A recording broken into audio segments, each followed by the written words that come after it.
aprovechar el estudio de la maravillosa palabra de nuestro Dios. Y vamos a comenzar orando. Voy a pedir al pastor Edgar Rolando Ambrosio que por favor nos diría en palabras de oración. Amén. Buenas noches, hermanos. Que la paz del Señor esté en cada corazón y qué hermoso oír al pastor Wilmar de los cursos que hemos recibido, recordarlos y volverlos a leer. Y si podemos meternos a la clase a escucharlo otra vez sería bueno. Pero oremos. Papito Santo, te damos gracias por un día más. Señor. Gracias por tu amor y tu misericordia, Señor. Gracias, Papito Santo, como decía Pastor Wilmar, Papito, que reunirnos juntos es hacerte una fiesta, Papito Santo. El reunirnos es hacer una fiesta y conocerte más a ti, Señor. Que esta noche, en el nombre de Jesús, Señor, nuestro entendimiento, tú lo vengas a renovar, Papito Santo.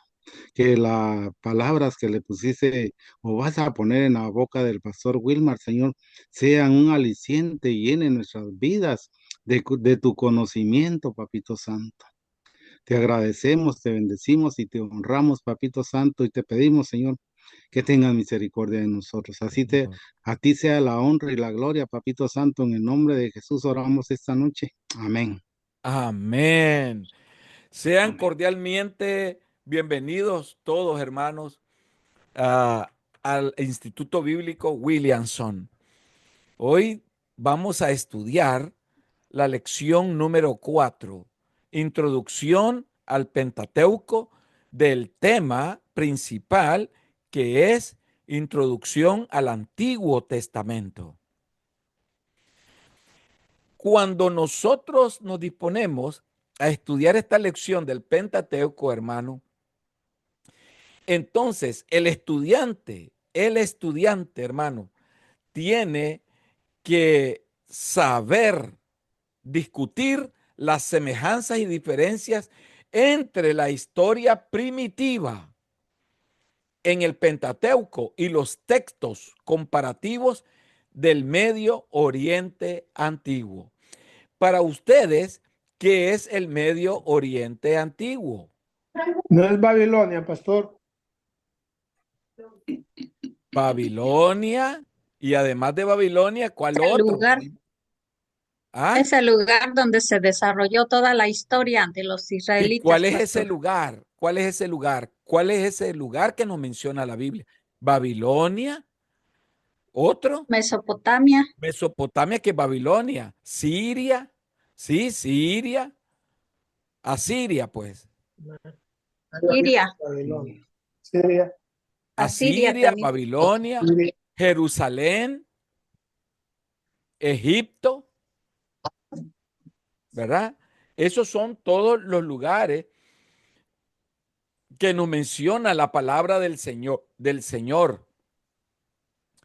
Entonces, hermano, la Biblia comienza con un grupo de 5 libros de singular importancia. Los conocemos con el nombre de Pentateuco, término griego que significa 5 libros, desde los tiempos más remotos: Génesis, Éxodo, Levítico, Número y Deuteronomio han sido reconocidos como el corazón del canon del Antiguo Testamento.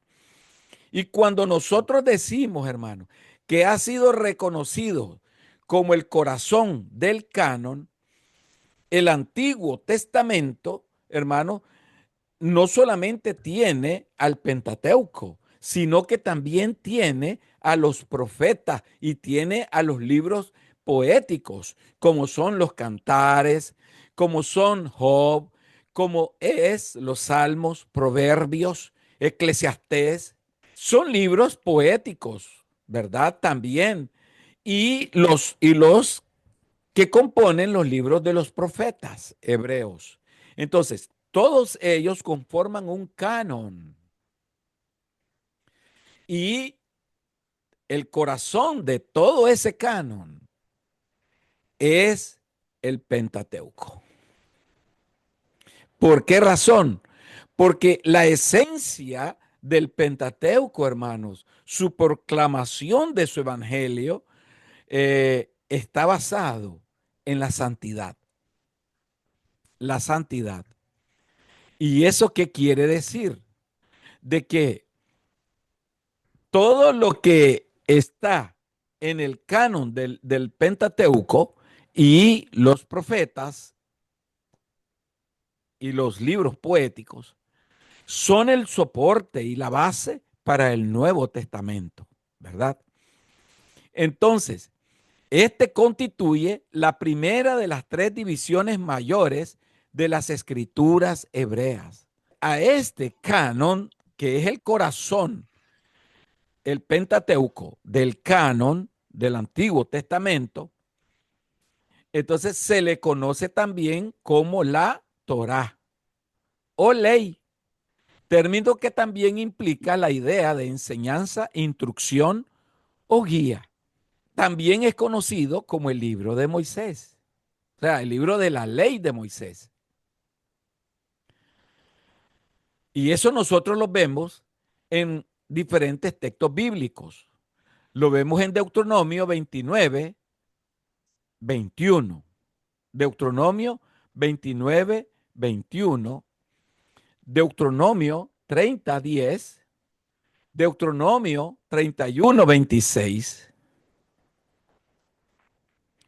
Josué 1, 8.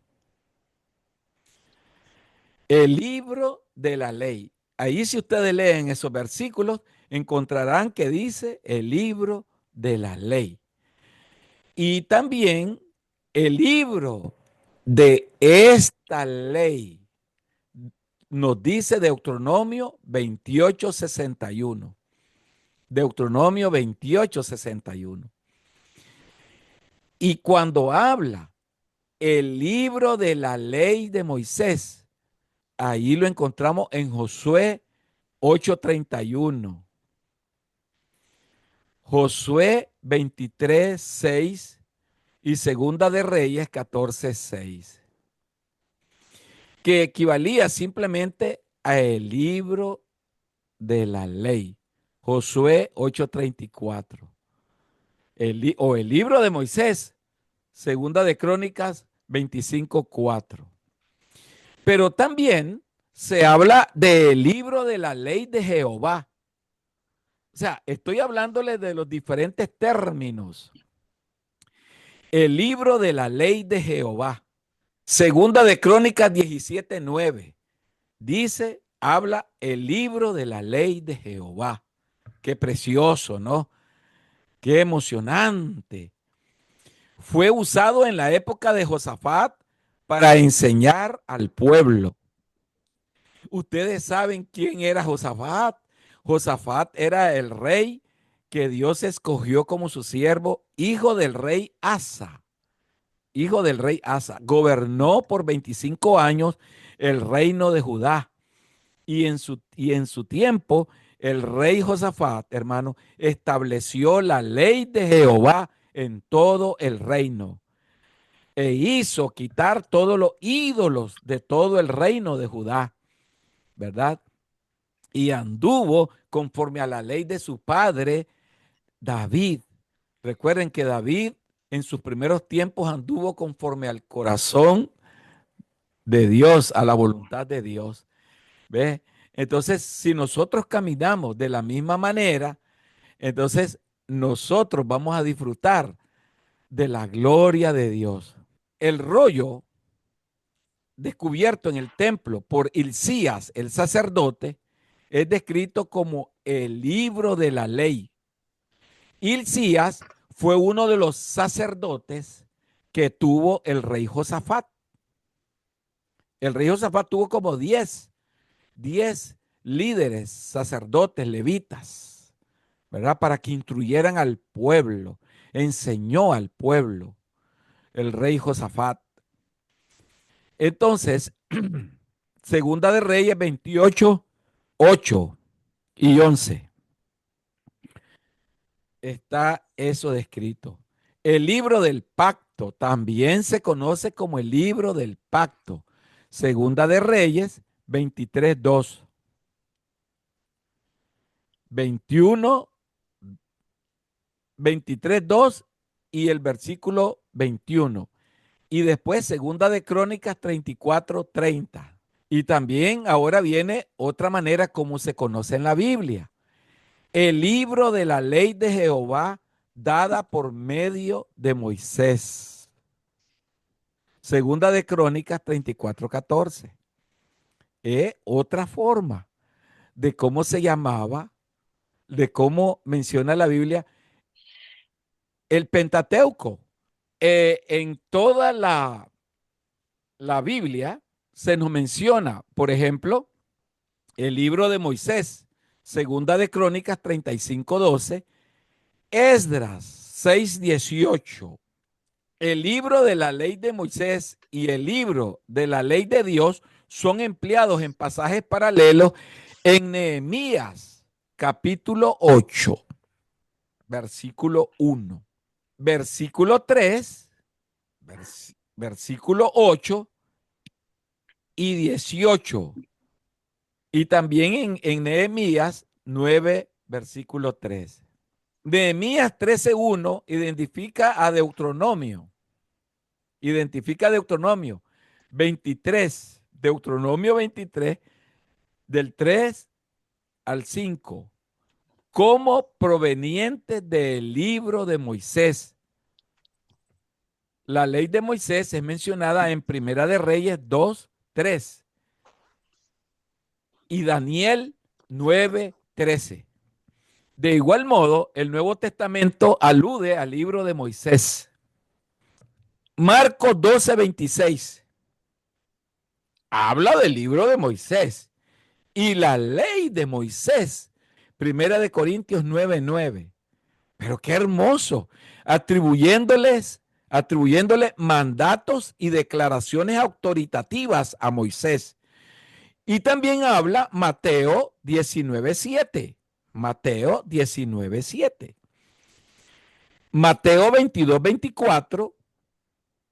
Marcos 7:10 y Marcos 10:3. Hechos 3:22. Romanos 9:15 y Romanos 10:19.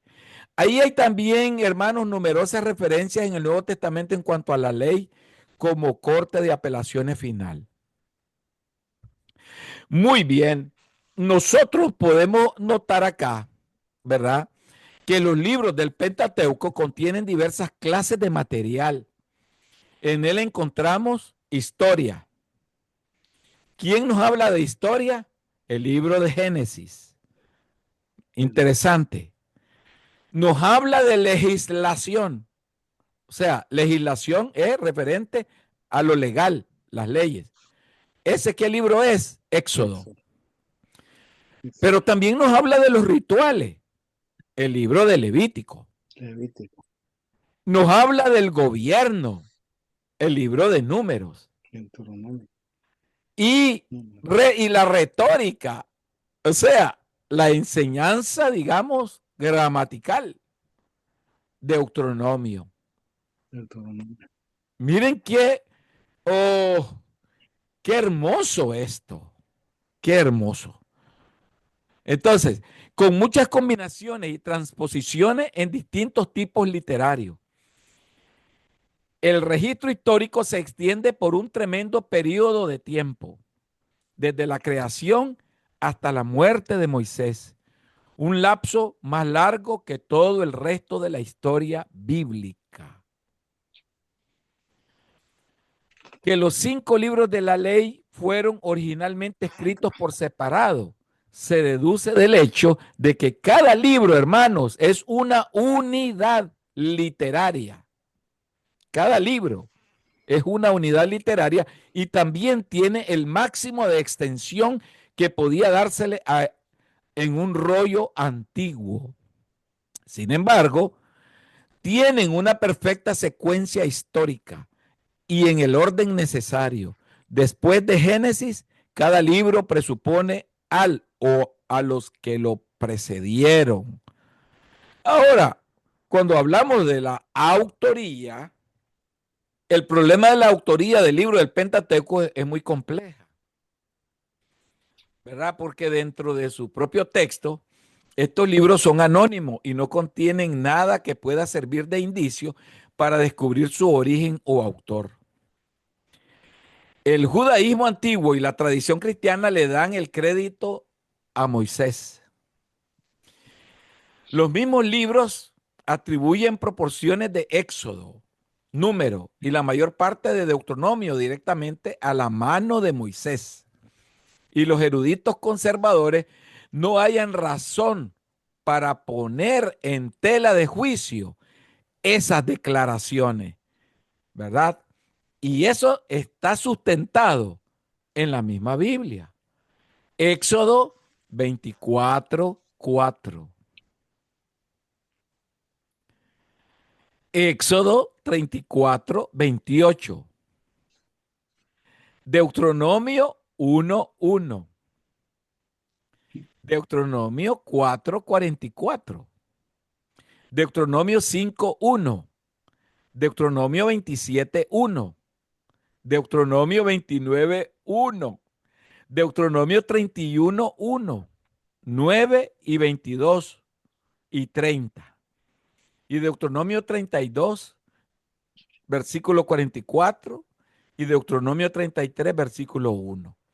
Por otra parte, hermanos, el texto mismo en las referencias ya citadas presenta diferencias entre lo que Moisés escribió o habló y lo que fue escrito acerca de él. Hay algunos elementos no mosaicos que no hacen evidentes para el lector que se profundiza. Génesis 14:14 emplea el nombre de Dan para el lugar en que Abraham puso término a la persecución de los 5 reyes que había invadido a Sodoma. Ese nombre no le fue dado hasta el tiempo de los jueces. Jueces 18:29. Lo cual implica que ese versículo fue colocado después de la época de Moisés. Génesis 36:31 habla de los reyes de Edom que reinaron antes que hubiese rey sobre los hijos de Israel, palabras que implican haber sido escritas después de la coronación de Saúl. Primera de Samuel 8:5. O sea, esto es importante estudiarlo por las referencias que está haciendo el libro con relación a estos textos bíblicos. O sea, se citaron después del Pentateuco. ¿Ves? Algunas situaciones. La descripción, por ejemplo, de la obra de Moisés en Éxodo, Levítico y Número está en tercera persona, en contraposición del empleo de la primera en los discursos de Moisés en Deuteronomio. Ahora, hay 2 bien merecidos tributos al gran dador de la ley que debe haber sido escrito por algún otro. Éxodo 11:3. Moisés era tenido por gran varón en la tierra de Egipto. Y Números 12:3. Y aquel varón Moisés era muy manso, más que todos los hombres que habían sobre la tierra. Está colocándolo en tercera persona el que está narrando esto, pero estamos citando el libro de Números. Qué interesante, ¿verdad? Pero nosotros sabemos de que el Espíritu Santo inspiró el Pentateuco. Toda la escritura es inspirada por el Espíritu Santo. El autor se llama Espíritu Santo. Y en Éxodo 16:35 dice, así comieron los hijos de Israel maná 40 años hasta que llegaron a la tierra habitada. Maná comieron hasta que llegaron a los límites de la tierra de Canaán. Solo pudo haber sido escrito después de la muerte de Moisés y el cruce del Jordán. Josué 5, versículos 10 y 12. Puesto que la mencionan al maná en el tiempo pasado. Entonces, Pastor. sí, ¿alguna pregunta? Sí, solo que estoy tratando de seguirlo. Usted dijo que estábamos en la lección 4, ¿verdad? Introducción del ¿Por Pentateuco. dónde va leyendo? No, Ok. es que esas son mis notas que yo tomo aparte de mi libro del maestro. Recuerden que yo tengo... Porque no las veo. No, Yeah. eso yo se los dejo de tarea a su libro. El libro del estudiante es uno y el del maestro es otro. Ok. Estaba ¿verdad? tratando de seguirlo, perdone, pastor, gracias. No, Ya, recuerden, ya somos hermanos, dos de ya. que yo tomo mi Somos nota tres. del libro del maestro y ustedes tienen el libro del alumno. Al maestro lo profundizan más para que pueda enseñarle a los alumnos, ¿verdad? Hasta este momento, amados estudiantes, ¿hay alguna pregunta? En fin, pudiéramos seguir hablando de muchos versículos y de muchos temas del Pentateuco, ¿verdad? En relación a al Pentateuco. Ahora, nosotros sabemos que el Pentateuco se divide en 5 libros. Ahora, hablemos del Génesis. El Génesis, ¿de quién es la paternidad literaria del Génesis?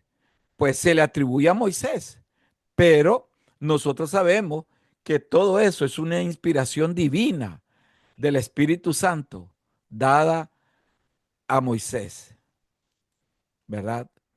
Entonces, hay relatos, como yo les dije en algunos textos bíblicos, ¿verdad? Hay relatos, pero todo esto es parte de la historia. Es la historia, hermano. Entonces, la época y la composición literaria del libro de Génesis, ¿verdad? Están íntimamente ligadas al problema de la paternidad de la obra, de modo que en un sentido deben de ser tratadas juntas. Ah, realmente, hermanos, nosotros sabemos de que hay profesores como el profesor Johann Eisborn, profesor de la Universidad de Jena, Alemania.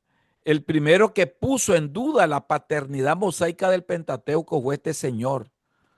Y él apoyaba su posición sobre las dos supuestas fuentes de documentos conocidas como de Jehová y de Elohim, sobre las cuales se habría compuesto el Génesis en fechas muy posterior a Moisés. Indudablemente, amados estudiantes, de que los escritores siempre van a, a escribir su parecer porque ellos en su sabiduría analizan las palabras, digamos, de una forma que nosotros no podemos tampoco, hermano, acusarlos o verlos como, o satanizarlos, más bien, satanizarlos, sino verlos como críticos, digamos, de la literatura, porque la Biblia, hermano, lo que es el Pentateuco es una literatura bíblica, es una literatura, son libros, digamos, altamente emocionantes. Eh, y también está otro escritor que se llamó Julius Wellhausen. Fue el primero que popularizó con éxito la idea de 3 fuentes principales en el libro de Génesis. Entonces, así como hubieron escritores que contradecían algunos puntos del Pentateuco, hubieron escritores que lo defendieron, como nosotros debemos defender la fe también ahora. A eso se le llama apologética. Entonces, las 3 fuentes principales, ¿cuáles son? Que defendió Wellhausen. La primera, es decir, Jehová, fue ubicada en la 9ª centuria antes de Cristo. La segunda en la 8ª, ¿verdad? Y penúltima. Y en la 5ª. Esta noción llegó a ser normativa entre sus seguidores y sumamente popular en los círculos protestantes y judíos de todo el mundo occidental. La Iglesia Católica Romana reaccionó negativamente a esta teoría. Y el escritor Hermann Hunkel, todos son alemanes, procuró amplificar la posición de Wellhausen, examinando las formas literarias de antiguos relatores como los ilustrados en Génesis. Llegó a la conclusión de que 1000 años antes de Cristo hubo un largo periodo de transmisión oral de gran parte del contenido del libro de Génesis, antes aún de que llegasen a cuajarse en la forma de los llamados documentos, ¿verdad?, de estos escritores. En años más recientes, los eruditos que rechazan la autoría de Moisés se inclinan a decir que hubo un largo periodo de tradición oral alrededor de centros culturales y tribales. Otto Eichfeld, otro alemán, ha sido uno de los principales representantes de esta, ha sido uno de los principales, digamos, eruditos, podemos decir, de estas teorías, ¿verdad? De estas, sí, teorías, así podemos llamarle también.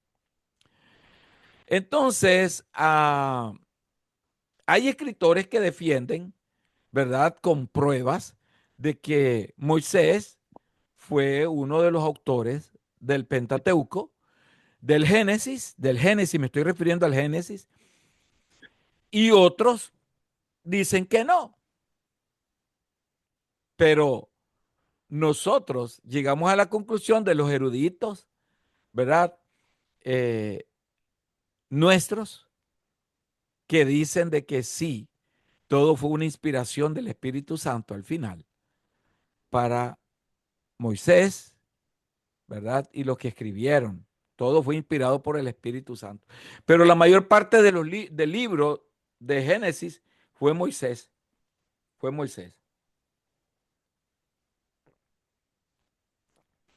Porque si nosotros nos ponemos a pensar, en el principio creó Dios los cielos y la tierra.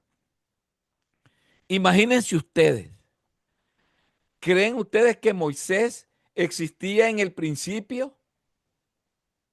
No, no existía, era imposible. Pero el Espíritu Santo le reveló a escribir eso. Se lo reveló. ¿Quién más se lo pudo haber Amén. revelado que el Espíritu Santo? Amén, así es. Nadie más. Entonces, nosotros, ahora, vamos a hablar del concepto de Biblia. Cuando nosotros hablamos del concepto de Biblia, ¿qué es la Biblia? La Biblia es la palabra de Dios, pero la Biblia tiene carácter de eternidad y de inmutabilidad. ¿Qué quiere decir eternidad? Que no tiene fin, que es infinita, e inmutabilidad, que no cambia. Su palabra es infalible y no se contradice en nada. En absoluto.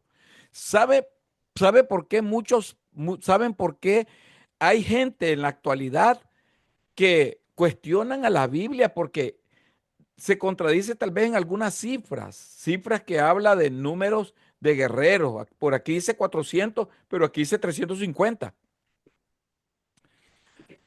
Eso se llama interpretación bíblica. Carecen de interpretación bíblica a la hora del análisis, porque la Biblia en interpretación bíblica habla de pasajes paralelos, habla de pasajes de apariencia, habla de pasajes históricos. Y por lo tanto, el que desconoce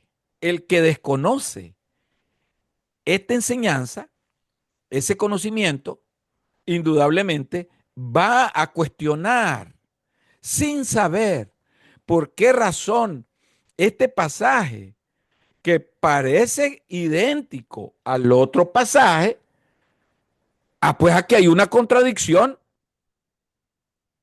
Precisamente el día de ayer yo miraba con los estudiantes de interpretación bíblica, yo miraba que en un pasaje habla en Mateo que el Señor alimentó a 5,000.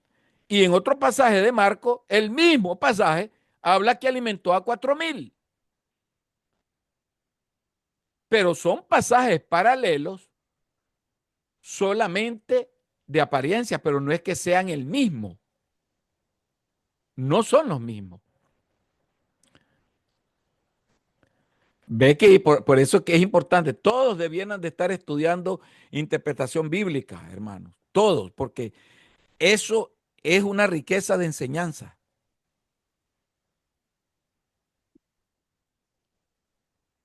Todavía hay tiempo para que se metan. El que se quiera meter tiene las puertas abiertas de par en par, de par en par. Importante dominar eso, porque precisamente, hermanos, el avance hermenéutico, hoy día la ciencia hermenéutica ha avanzado en el conocimiento profundo de los escritos históricos de la Biblia, y entonces ahora nos abre una puerta amplia al conocimiento, hermano, donde ahora no podemos nosotros permitir que venga el evangelio, el cristianismo progresivo a querer, hermano, desvirtuar la fe.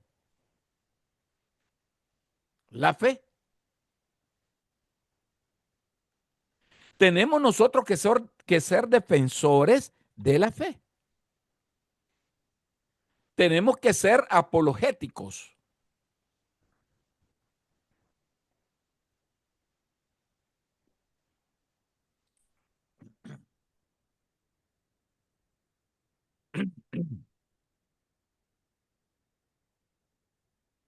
Entonces, esos versículos, les hablo les traigo a colación esto. ¿Por qué? Porque realmente, hermanos, las teorías que se mencionan en la palabra de Dios, antes la confundían, o sea, la tergiversaban. Mas ahora nosotros estamos, ¿verdad?, bajo un nuevo conocimiento más avanzado. El libro de Génesis en su estructura está compuesto de una introducción y 10 divisiones, cada una de las cuales comienza con la frase: estas son las generaciones, ¿verdad?, de la palabra hebrea Toledot, que se traduce generaciones. Tiene más bien el significado de historia o relato, más que simple genealogía. Aleluya. Hasta este momento, ¿cómo están, hermanos? ¿Están cansados? No. Amén. Hermanos, ¿cómo van a estar cansados? No pueden estar cansados jamás, sino tienen que estar gozosos en Cristo Jesús. Nosotros vamos a ver Éxodo, pues un repaso general, aunque ya lo estudiamos, pero un repaso general. El Éxodo es, hermano, es lo que significa, ¿qué cosa? El éxodo, la huida, ¿verdad? La huida. Éxodo es huida. La salida o la huida. Exacto. La salida ¿del pueblo qué? De Israel. Ahí ya estamos mal. Porque ¿cuándo se le llamaban hebreos y cuándo se le llamaban israelitas? Hebreos cuando estaban en Egipto e Israel cuando salió. Exacto, cuando ya fueron Cuando libres. eran Entonces, mientras ellos iban hebreos cuando huyendo, eran esclavos.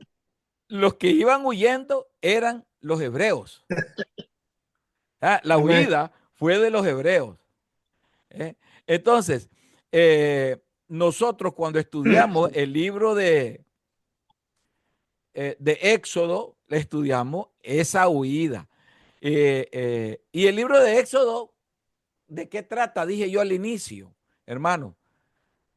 ¿De qué trata el libro de Éxodo? La liberación de la esclavitud. Exacto. Y ahora vamos a ver el libro de Levítico. ¿Y el libro de Levítico de qué trata? Ya lo habíamos dicho, les di referencia de cada uno de ellos. Amén. Rituales. ¿Cómo me dijo, hermana Cintia? Rituales, pastor. Sacerdotes. Rituales, exacto. Eso, ¿verdad? Entonces, y a nosotros, el libro de Levítico nos vino a los cristianos a través de la Septuaginta, o sea, a través en la época del 70, ¿no? Antes de Cristo. Después de Cristo. Después de Cristo, 70 años, fue cuando el general Tito Septuaginta. invadió Jerusalén y persiguió a los judíos hasta Masada, el monte de Masada. Entonces, la Septuaginta vino a nosotros a través de la Vulgata latina durante las primeras centurias de la era cristiana. Los cristianos empleaban la Biblia griega. En la cuarta centuria, Jerónimo la tradujo al latín, contemplándola hacia el año 405 después de Cristo. Esta versión llamada la Vulgata llegó a ser la Biblia de la Iglesia occidental hasta la época de la Reforma. Y se dice en términos griegos, Levítico, era el nombre del tercer libro del Pentateuco en la Septuaginta, el tercer libro del Pentateuco en la Septuaginta. En latín llegó a ser Leviticus. Levíticus. Esta denominación fue dada al libro porque trata con el sistema levítico de la adoración en el Antiguo Testamento.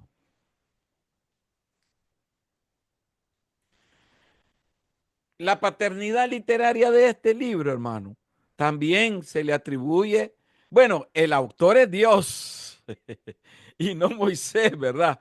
Porque el autor de todos los libros es Dios y no Moisés, y no ninguno de los que escriben. Dios es el autor de su palabra porque es su palabra, ¿verdad? ¿Por qué? Porque en todos ellos, y habló Jehová a Moisés. Y cuando le hablan los profetas, y habló Jehová a Samuel. Y entonces, el autor de todos los libros es Dios.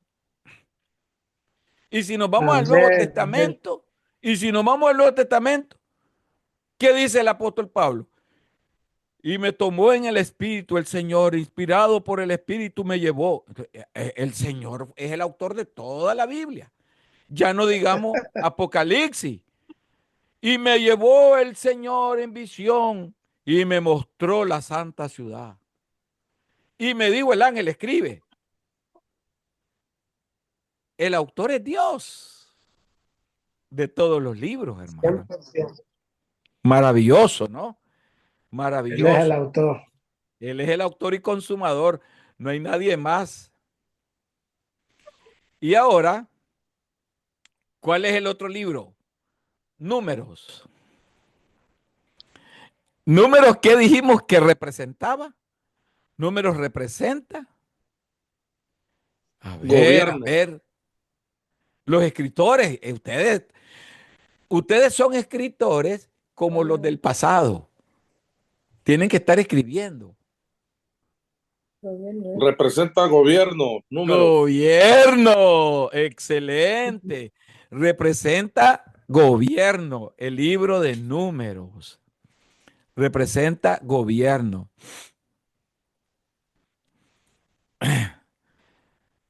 Y ustedes deben de saber por qué representa gobierno.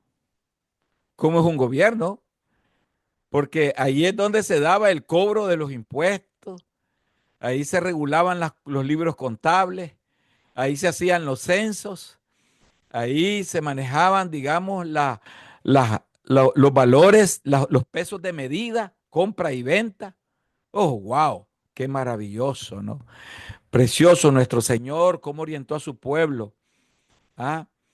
En las versiones españolas de la Biblia, el nombre del cuarto libro del Antiguo Testamento es Números, siguiendo el título Numeri, de la Vulgata Latina. Se usa sin duda para destacar los 2 censos realizados por Moisés.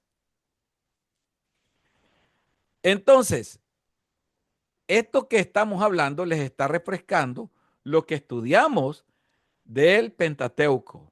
Les está refrescando, hermano, porque es hermoso estudiar el Pentateuco y sacar lindos mensajes de ahí.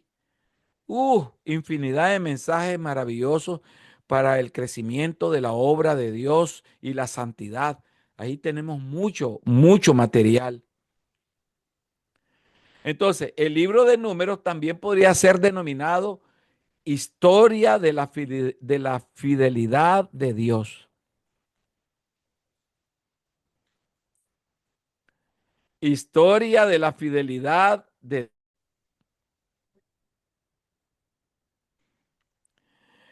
se me estaba reseteando, se me reseteó, hermano. Se me reseteó el Zoom ahorita. Pero el Espíritu Santo me está ayudando porque me mantuvo hasta la grabación. Gloria a Dios. Me la está manteniendo. Gloria al Señor.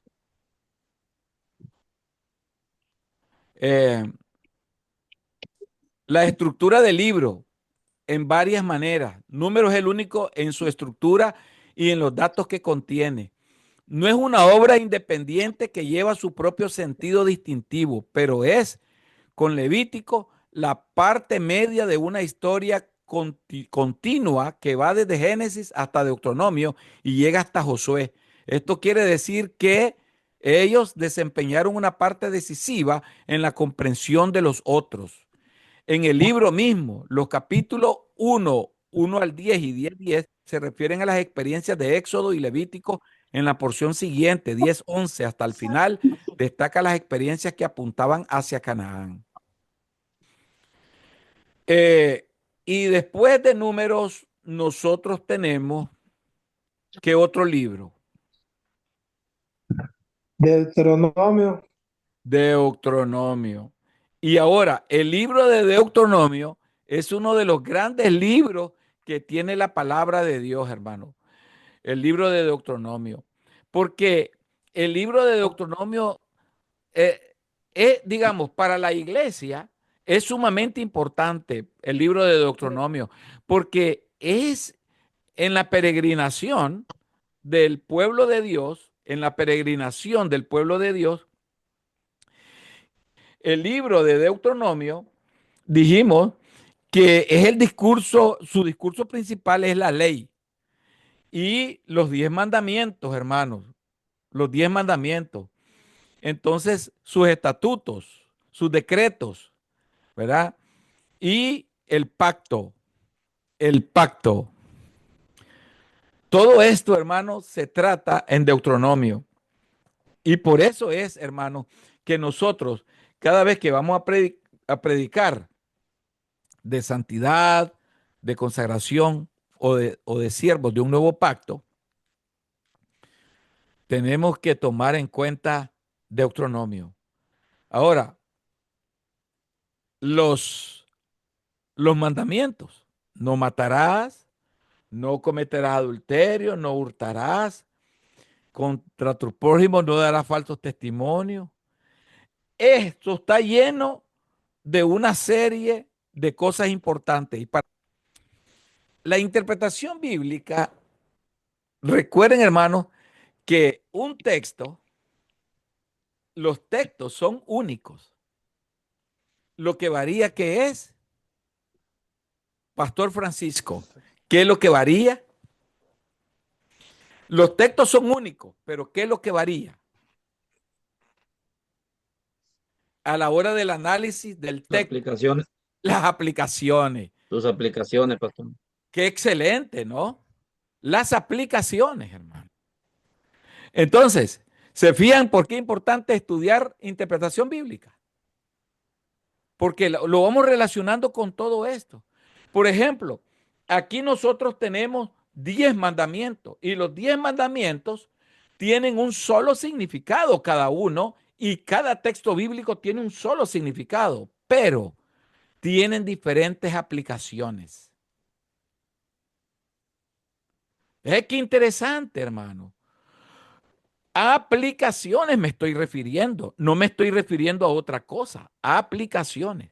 Nosotros sabemos que en el Antiguo Testamento hay pasajes que se llaman pasajes oscuros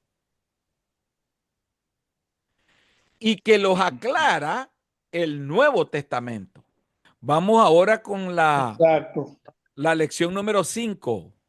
La lección 5 es la historia primitiva y los patriarcas. Aquí se estudia lista de la creación de Génesis 1 y 2, el viaje de Abraham y el diario personal.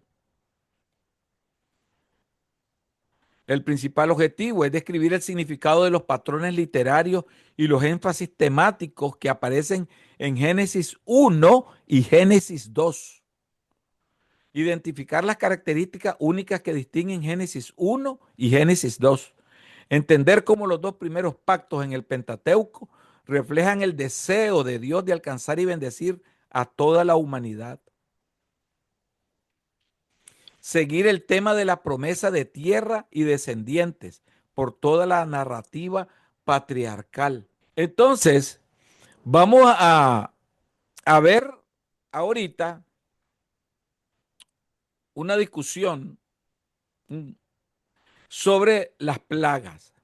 Abramos nuestra Biblia en el libro de Éxodo capítulo 7, del 14 al 12,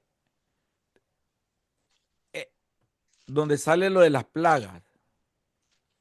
Vamos a hacer un análisis rápido. Éxodo 7, 14. Ahí salen las plagas, ¿no? Entonces Jehová dijo a Moisés: el corazón de Faraón está endurecido y no quiere dejar ir al pueblo. Vamos a ver la interpretación bíblica, pero eso me lo van a decir ustedes. Estamos en un momento ahorita de trabajo práctico.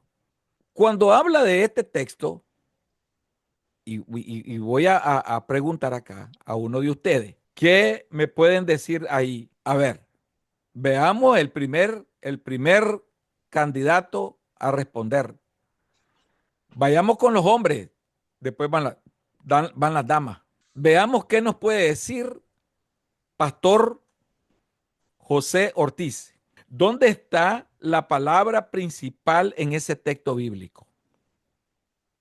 Primero contésteme eso. Jehová dijo a Moisés. Muy bien. Dice, Jehová dijo a Moisés.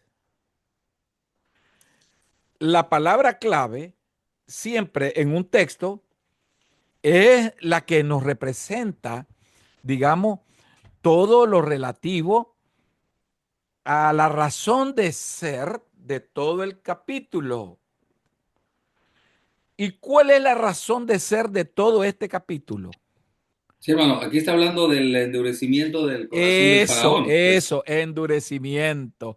Ahí Y se está va a la palabra repetir, clave. esta frase se va a repetir en algunos otros pasajes, aquí aún en los siguientes capítulos. El endurecimiento del corazón del faraón dio motivo a que vinieran las plagas. Pero la pregunta es, ¿y a qué se le identifica como el corazón del faraón? Piense bien la respuesta que me va a dar al que le pregunte. Va, hermana Rocío. Cuando hablamos del corazón, ¿qué corazón se refiere?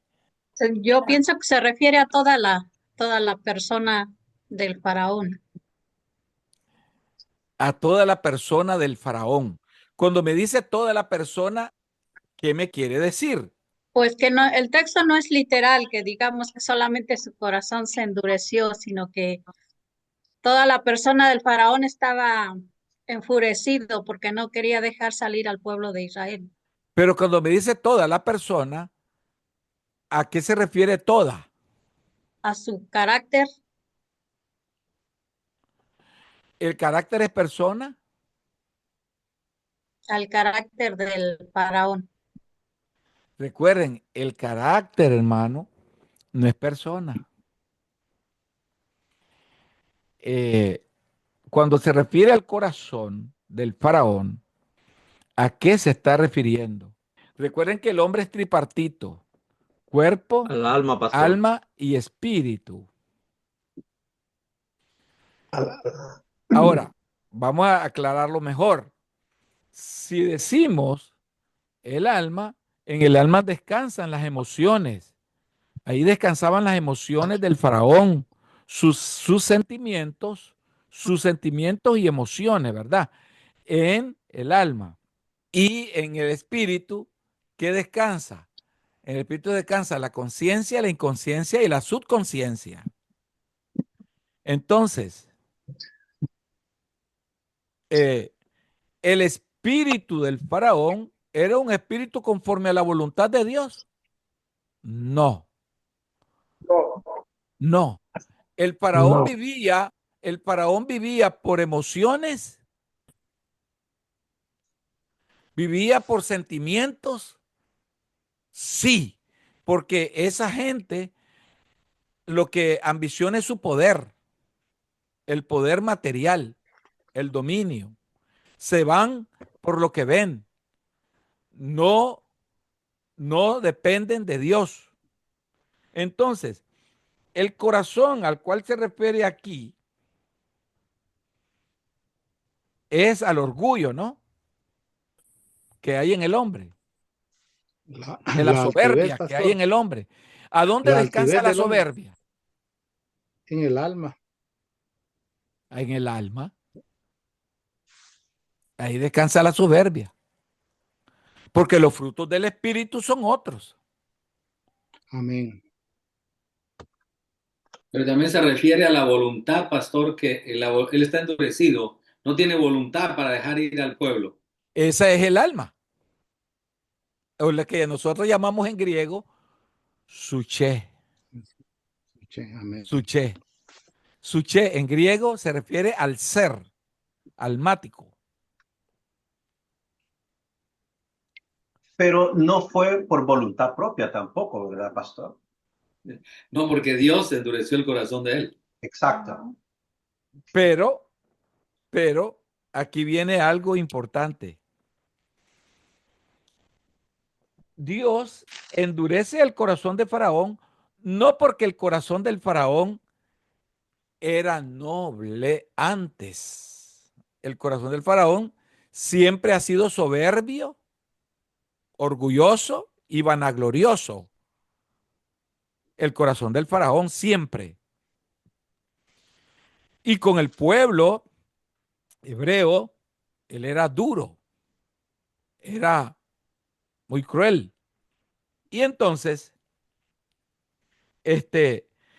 Dios le endurece el corazón al faraón. Pero al endurecerle el corazón al faraón, la expresión, entonces Jehová dijo a Moisés, el corazón de faraón está endurecido y no quiere dejar ir al pueblo. Es una expresión de que como el Señor, como que dicen, yo le endurecí el corazón y ahora me estoy haciendo como el que, él es el que tiene el corazón duro. Yo nada tengo que ver aquí.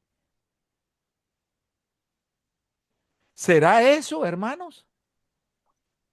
Pero hasta ese punto, pastor, no dice que Dios le ha endurecido el corazón a Faraón. Exacto, ahí estoy haciendo, por Allí, eso estamos en la allí. discusión. Creo que tenemos que tener cuidado cuando leemos la escritura, porque Exactamente, anteriormente a estudiar interpretación bíblica los martes.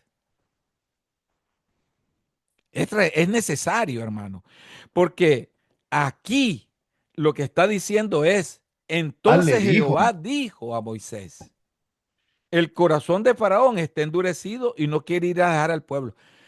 Es como quien dicen, él está usando su libre albedrío. El faraón está haciendo uso de su libre albedrío. Eso es lo que está diciendo aquí Dios. Y Dios no puede estarse contradiciendo. Le endurezco el corazón y por acá estoy diciendo, mira, el faraón tiene endurecido el corazón. No, no. Porque cada uno de nosotros, hermano, quiero, y esto importante la aclaración interpretativa. Cada uno de nosotros tiene, hermano, libre decisión. Dios no nos las ha quitado. Pastor. Siempre, aún, sí, hermano, Kevin, sí. No, lo que sí observo es que como información muy importante para Moisés es que Moisés tenía anticipado la respuesta sin estar o sin haber hablado con el faraón. Porque Dios Amén, amén. le ha revelado anticipadamente y esto faraón no lo sabía. No lo Pero sabía. Moisés, Así es, aquí le está revelando en este versículo a Moisés cómo está el faraón. Se lo está revelando. Pero la palabra clave de este versículo, ¿cuál les dijimos? En este análisis, por eso se dijo que se iba a estudiar la exégesis y precisamente hermano Kevin, pastor Kevin, hizo un análisis exegético cuando él dice, pero allí Dios le está informando a Faraón, a Moisés cómo está el faraón. Hizo el análisis del punto A, que es el primer versículo, en la primera expresión, Jehová.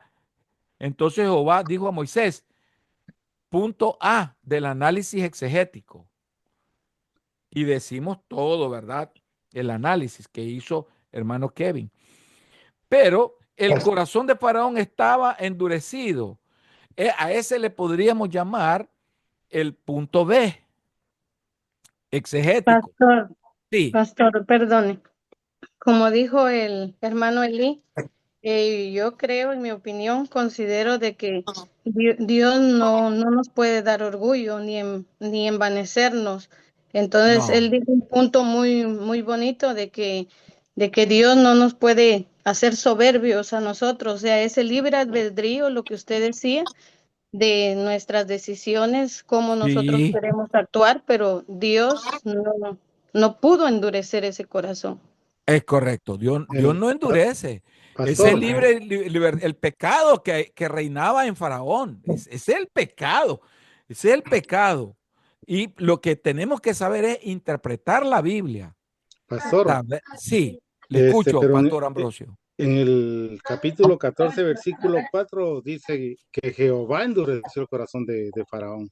Sí, pero y dice, y yo endureceré el corazón de Faraón para que los siga y seré glorificado en Faraón y en todo su ejército. Pero aquí está hablando, este no es un versículo paralelo, no. ¿Por qué? Porque si fuera paralelo, prácticamente estuviera, digamos, haciendo una referencia igual o parecida, ¿no? Aquí lo que está diciendo es que, y yo endureceré, está hablando de un futuro, el corazón de Faraón para que lo siga, Aquí ya cambia la palabra endureceré, tiene otro sentido. Entonces, aquí ya le damos otra aplicación. Aquí, ¿cuál es la aplicación que le vamos a dar aquí, hermano? Aquí ya nosotros podríamos decir, el Señor está diciendo, bueno, como el faraón está terco en su corazón, entonces, pues, que siga igual, con su corazón entenebrecido, que siga igual, como queriendo decir aquí el Señor, la expresión endurecer, aquí le podríamos dar otra aplicación. ¿Cuál sería? Lo entregó a sus propias concupiscencias de su corazón. Correcto, puede ser, le entregó. Bueno, que él mismo se enrede en su propia. ¿Saben cómo es esto, hermano? Yo puedo ayudarle al faraón a que reflexione, pero mejor, como quien dicen, se ahogue en su propio orgullo y soberbia. Mejor que así como dijo el hermano Josué, esa aportación buena. Entonces, igual, Pastor, sí, eh, sí. bueno, A ver, hermano Kevin, y después sí, hermano Edilberto. lo que estoy viendo que también ya Faraón, desde el momento que estos gobiernos se olvidaron de lo bueno que había sido el pueblo de Dios con la llegada de Moisés a Egipto y empezaron a maltratar al pueblo de Israel, ya esos corazones ya estaban en esa línea que no tenían retorno. Así es. Ya No no tenían tenían, retorno. ya no había retorno porque ellos miraban a este pueblo como una amenaza a su gobierno, a su poder. Entonces ellos no querían perder su poder y su Así es. autoridad. Entonces ya Dios sabía en su soberanía, en su deidad, todo lo que en los acontecimientos. Probablemente el faraón pudo verse arrepentido de no haber prestado atención al pedido de Moisés en los primeros pedidos y en las primeras pruebas entre los hechiceros con el poder de Dios, porque ellos tenían cómo contrarrestar los argumentos de Moisés, los pedidos de Moisés, pero tal vez pudo haberse arrepentido, pero no había retorno para él, porque ya Dios sabía el final también. Él lo sabía y además el Señor, ¿verdad? Debido a que Faraón, digamos, era terco, soberbio, le mandó las plagas, sabía lo que estaba haciendo el Señor, le mató a su hijo. El Señor sabía lo que le estaba haciendo al faraón. Sabía, porque al final y al cabo, él es el que quita reyes y pone reyes. Y él puso al faraón para gobernar sobre su pueblo con un propósito. Pero faraón, digamos, quería truncar los planes. Pero detrás del faraón no era el faraón, era Satanás mismo quien estaba maniobrando al Sí. faraón. Amén. Y entonces, Pastor sí, Wilmar, sí, Pastor Francisco. yo creo que es importante, bueno, yo creo que es importante como lo que nosotros hemos decidido, ¿verdad? Leer en su contexto el, el relato que se discute, ¿no? Porque, Sí, por ejemplo, si venimos a una referencia que hace el apóstol Pablo en Romanos 9, hay un propósito por la cual, o sea, ¿cuál era el propósito de Dios con el faraón? Y en Romanos capítulo 9, Romanos 9, Romanos capítulo, sí, sí, am, aquí lo tengo. ahorita voy a encontrar el verso bíblico, se me desapareció.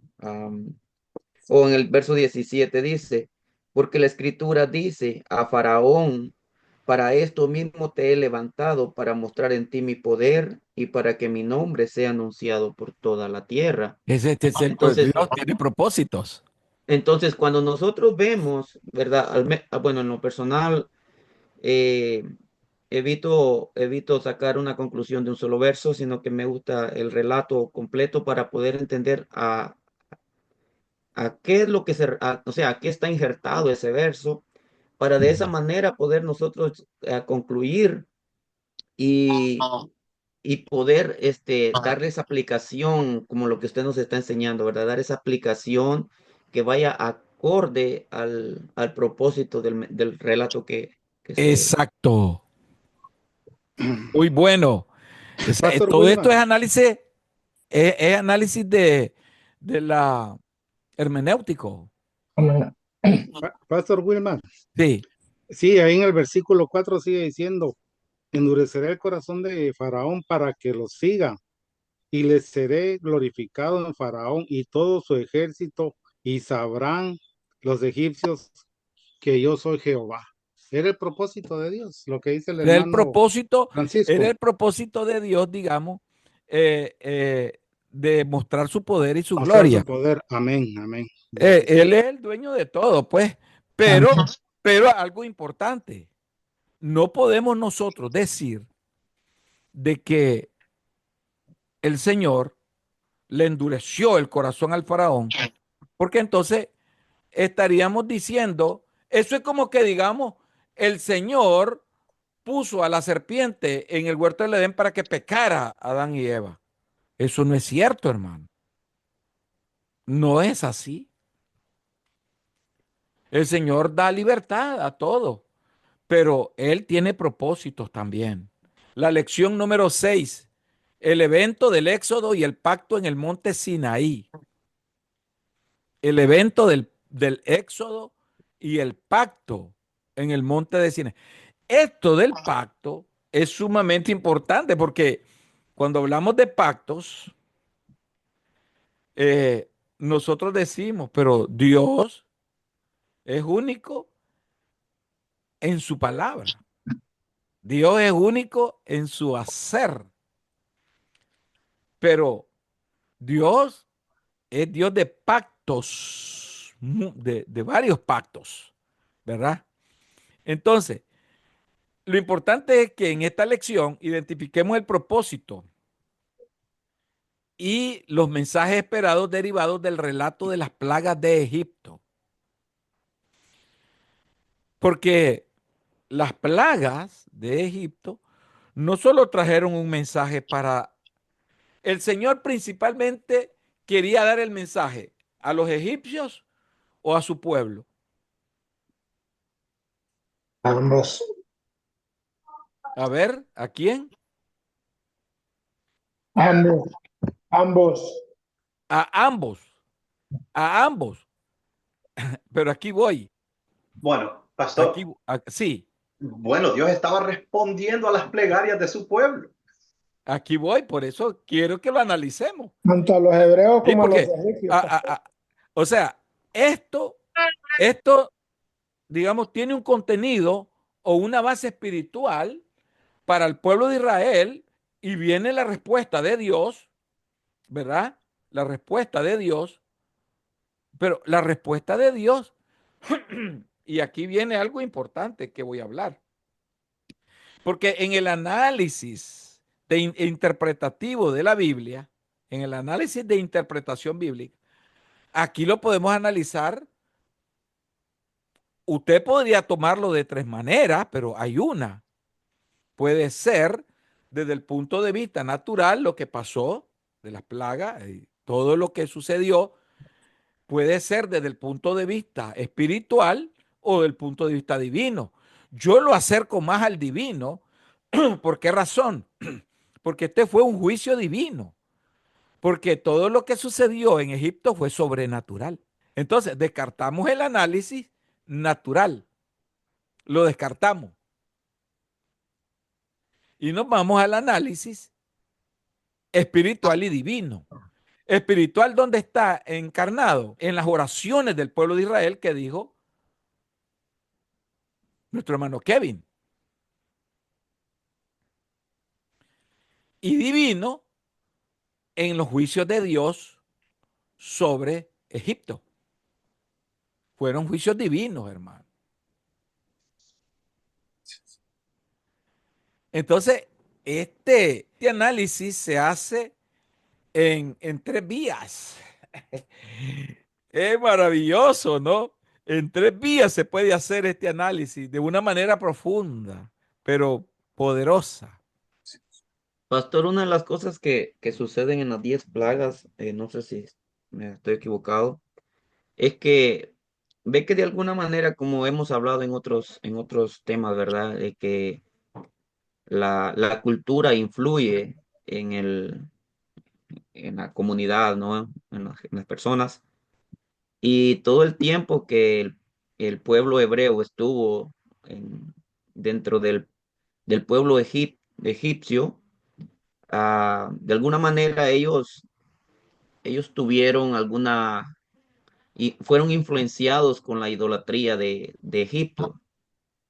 Y si nosotros podemos darnos cuenta, cada plaga que surgió tiene un propósito de parte de Dios, de hacerles entender que los dioses que tenía Egipto no tenían la capacidad de tener al Dios verdadero. Así es.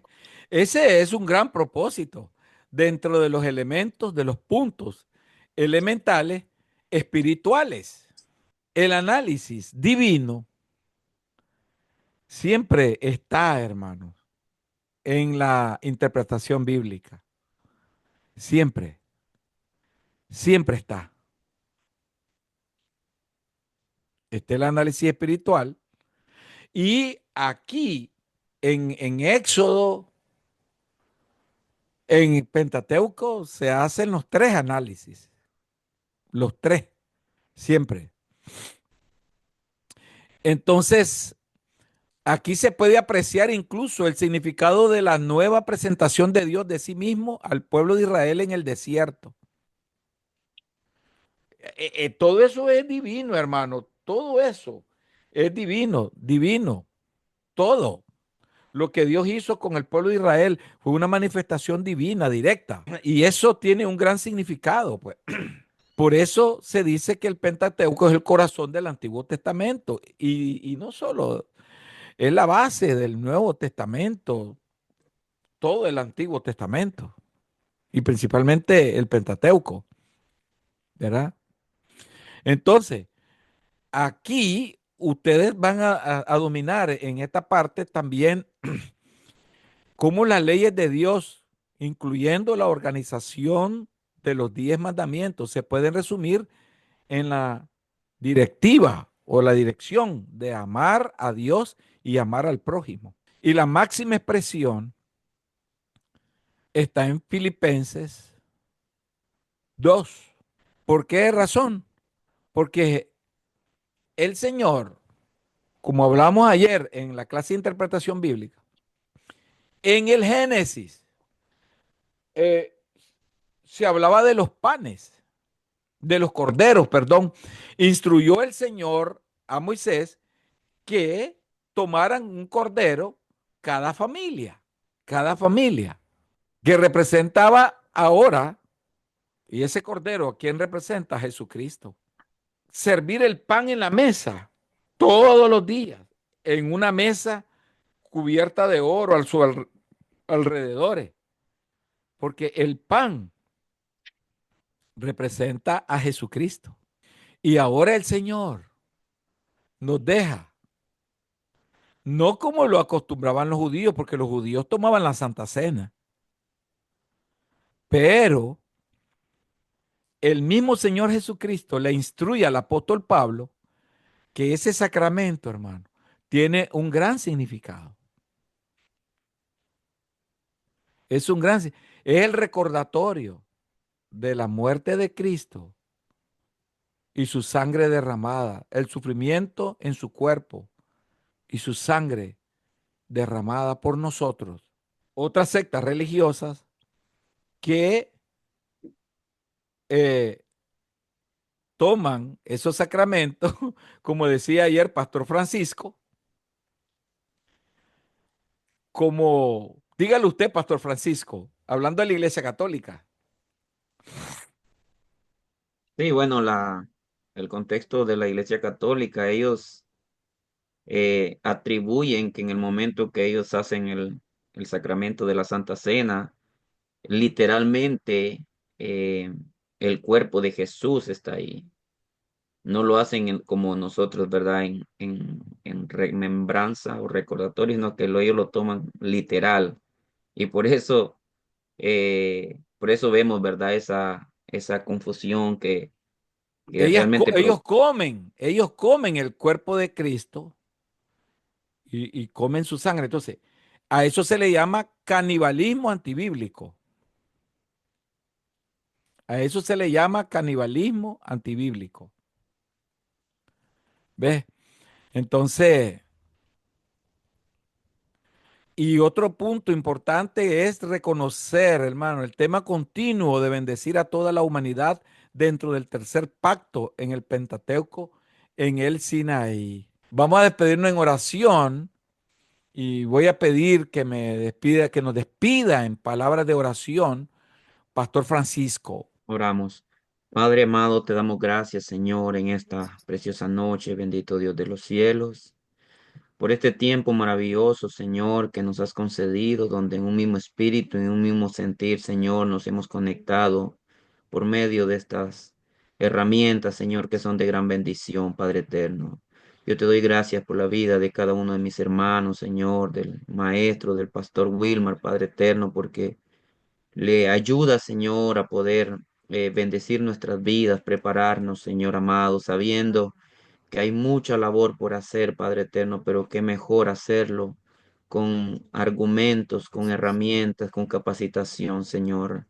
Yo te ruego, Padre bendito, que le renueves fuerzas a cada uno de mis hermanos, Señor amado, para que de esa manera, Dios mío, nosotros podamos tener ese gozo, Señor, de seguir conociendo de tus grandezas, de tu maravilla, Padre, y de esa manera poderlas contar a otros también, Dios mío, pero sobre todo que la obra y el respaldo de tu Espíritu, Señor, esté ayudándonos en todo lo que hagamos, Padre.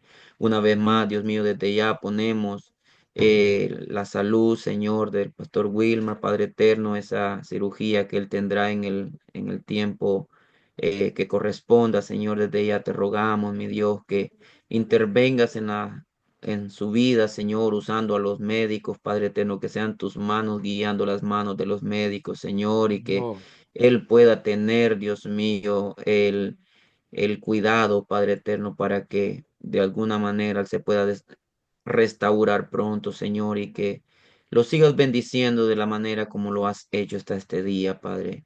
Una vez más te doy gracias por mis hermanos, por todo, Dios mío, que el resto de la semana, Señor, sea de gran bendición para cada uno de nosotros, Dios mío, y que no danos siempre la capacidad, Padre eterno, de proclamar tus grandezas donde quiera que nos lleve, Dios amado. Sí, En el Señor. nombre de Jesús, mi Dios, te ruego que esta noche nos provees un descanso, Señor, a todos. Y si en tu misericordia está levantarnos el día de mañana, Señor, podamos levantar gozosos, Amén. bendito Dios de gloria. En el nombre de Jesús. Amén y amén. Amén. Saludémonos, hermanos. Despidámonos. Bendiciones, amados Bendiciones, hermanos. Dios les bendiga. Bendiciones, nos Dios les vemos. bendiga, Buenas noches. hermanos. Bendiciones, Buenas noches, pastor. pastor. Pastor. Bendiciones. Buenas noches. Estamos orando por Bendiciones usted. a